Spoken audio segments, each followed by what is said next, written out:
Allah është të vleftë hoxh, Allah të nderoft. E kemi një pyetje që na ka ardhur, është pak e gjatë, po ta lexojmë që ka ardhur inshallah. Selam aleikum, hoxh nderuar. Kam një pyetje. A ka ndonjë këshill për vëllezërit musliman që e praktikojnë fenë e Allahut, e pretendojnë që janë në hak dhe kanë dije e njohuri mbi ligjet e udhrat e Allahut azza wa jall.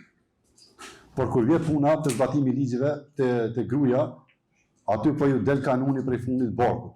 Zullum, mosdhënie të haput, nënçmim, vendosja e familjes së shoqërisë para gruas. Sinqerisht shumë motra ankohen në zullumin e burrave, duke shkelur amanetin e Allahut, duke pretenduar që kanë të drejtë me i bë gruas zullum. Ashtu të bërhosh umeti me kësi vllazni.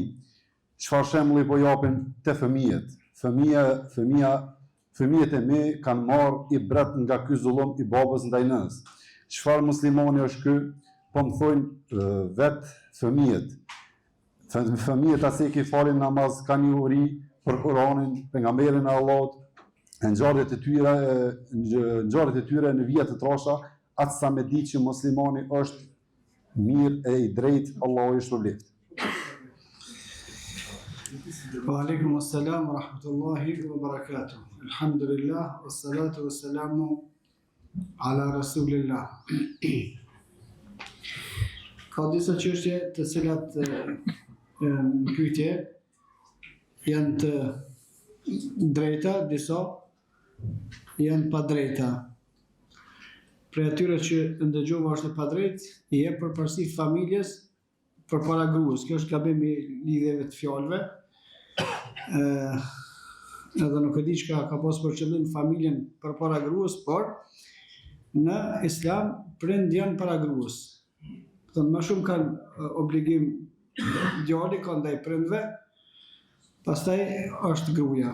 Pastaj vijnë vllaznitë e motrat, kjo është çështje e rregullimit fetar. Domethënë nëse dikush jep përparësi familjes o për qëllim nonës dhe babës më shumë se sa gruas, kjo është në rregull.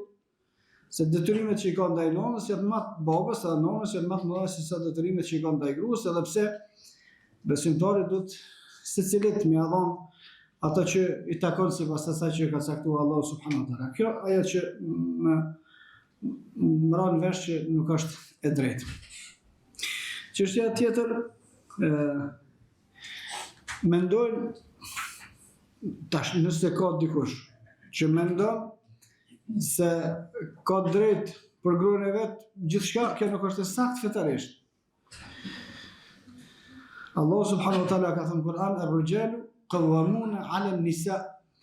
Burrat e kanë një përparësi ndaj grave të tyre, po ata nuk janë mbretërit e tyre, as nuk janë zotnit e tyre, as ato nuk janë robreshat e këtyre, veç e kanë një përparësi, dhe ajo përparësi është në vendosjen asaj që është e lejuar prej Allah subhanahu wa taala, ose në vendosjen asaj që është ndaluar, kurse koha për me vendos i takon burrit. Çka që është e drejta e burrit, nuk është gabim me menue, ose sigur që e kemi një dhe kemi pa gruaja duhet me nushtru, me u bind burrit gjithçka që thotë ai. Kjo është e saktë. Gruaja do të më bind burrit vetëm në atë që është mbrana kufive të shariatit që është halal. Se ati në teket të rrimën e kam gjithë ditën, qëfar mos habuk. I teket me bo zullum, mos shkat të prind të tu. Zullum nuk do të me ngue. As nuk e ka detyrë, as nuk ka drejt me abo këtë zullum. Por, sa për kuptim, burri është veç me menaxhu në familjen e vetë, atë që ka zbrit Allah, atë që ka zbrit pejgamberi, jo me vendos kjo vetë rregulla.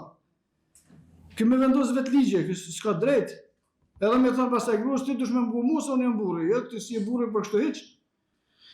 Ajo është burri vetëm me e menaxhu, me drejtue familjen mrena kufive që i ka thonë Allah dhe pejgamberi sallallahu alaihi wasallam. Për shembull, një shembull i thjeshtë.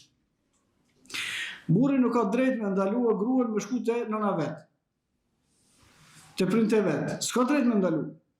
Po ka drejt me thonë të honën, jo po të martën. Domethënë që drejt e ka. me të caktue kohën, për shkak se ky e din kur e ka mundësitë, e din sa ka buxhetin, nëse kanë më shku më larg, e din çka ka punë të shtëpia, nëse duhet më kanë, e din çka ka punëve të tjera. Po ai nuk mundet me thonë, s'ka më shku ti hiç, s'ke më shku kurrë. S'mundesh ashtu, se s'është e drejtë jotja. Kjo s'mundet me vendos ligje. Ti mundesh me vendos vetëm disa hapësina që e ka dhënë Allahu subhanahu wa taala. Ato të cilat janë halal, ka mundësi me përcaktu, janë këtë javë po javën tjetër, janë këtë muajin tjetër, nuk e bën këto tash e bëjmë më vonë, por nëse është shariatike, nuk mundet me ik rregullave të shariatit. Pse është burr, se burri nuk është me i bën ligje. Gruas as kërkona ligjet i ka vendosur Allahu dhe i ka sqaruar ato pejgamberi sallallahu alaihi wasallam. Pra gruaja ka për detyrë me u bind burrit vetëm në atë që është fetarisht e pranueshme. Nëse s'është fetarisht e pranueshme, nuk duhet me ngue, hiç nuk duhet me u bind. Edhe pastaj burri ka për detyrë me qenë model, nuk ka diskutim për shkak se nëse si e model për gruan e për fëmijët e tu, atëherë kjo është e kot. E kemi mësuar fjalën e Allahut, fjalën e pejgamberit sallallahu alaihi wasallam. Masalena, kur të bëhet në praktik, punon ndryshe me atë që ka thënë Allah, ndryshe me atë që ka thënë pejgamberi sallallahu alaihi wasallam, atëherë kjo bën defekte. Defekti i parë është që e humb respektin vetë për gruas vetë, se ajo e shef që kjo s'o gjë puna e këtina. E dyta, nëse është e vërtet që fëmia me thonë nënës vetë që le babash çfarë niveli është, pastaj kjo është për edukimin e fëmijëve është tragjedi. Është tragjedi fëmijët me kuptu që baba është mashtrues. Është tragjedi fëmijët me kuptu se baba është rrens. Është tragjedi me kuptu fëmijët se baba bën zullum te familja vet, nuk e praktikon fen që duhet në familjet vet. Kjo janë elemente cilësi të këqija. Atëra në atë që e shumë, elhamdulillah, shumica e vllaznive mundohen me majtë fejën mirë, edhe për vete edhe për familjet e tyre, për cilët e lutem me Allahun subhanahu wa taala të qenë begati. Disa prej tyre, të cilët ndoshta e kanë keq kuptuar rolin e tyre në fe, e që mendojnë që janë patronat të shtëpisë vet, mendojnë që janë kauboja në shtëpi vet, kjo është gabim, se nuk është kërkush e atij niveli, vetëm se është për detyrë me ndëgjuar mrena kornizave që ka vendosur Allahu dhe pejgamberi sallallahu alaihi wasallam